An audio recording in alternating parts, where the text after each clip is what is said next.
I always feel when people say, oh, wasn't he a great age? I wouldn't care if your father was 184, it's still your dad, you know, and you still miss them no matter what. This is him here actually, a few years ago, myself and himself at a family wedding.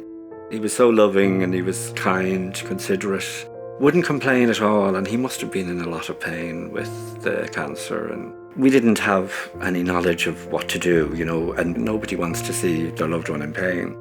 They had a palliative care team which came out, and I have to say, two of the warmest people I have ever met. And they were concerned about us as well, it wasn't just himself. And they made him really comfortable, and that to me was the biggest relief. It was like a weight being lifted off all of us, you know, because we knew he was going to be looked after. I don't believe in miracles, but I do believe there's quite often magical things that happen in the hospice. I have seen countless people over the years come in and the hospice worked its magic. Things that couldn't be fixed got better. People felt better when they felt they could never again feel well. We sometimes say that at a stage when nothing can be done, there are still things we can do. One of the things I became aware of was that there is such a thing as a legacy, whereby you can leave an amount in your will to the hospice. And I decided it would be a nice way to thank them for the work they did for my dad. When the time comes, hopefully not for a while, once my family are looked after, any residue of my estate, I've left a percentage of that to the hospice. If you leave a legacy, you're making it possible for the hospice to provide care to other people, whether you know them or not. And who knows? It's great to be able to do something for a stranger, to say, look, this is my legacy. Somebody will be looked after. They'll get the benefit of the care that Dad had.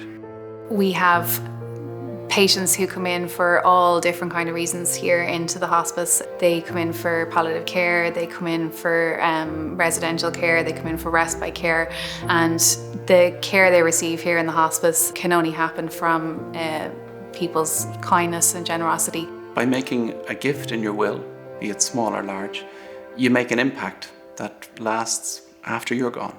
It's a way of making memories, but memories that matter. So it's a very personal thing. It's a very important thing that people do. Again, to use the legacy word, I think it's great. It's again to know that you're going to be able to leave a couple of bob, and small, large, property, money, whatever you can. Isn't it nice to be able to say, well, this is what I leave behind. When my affairs are done here, I'll have left something for somebody else to benefit. I think it's a quote from Shakespeare. Nothing suited him in his life more than the leaving of it.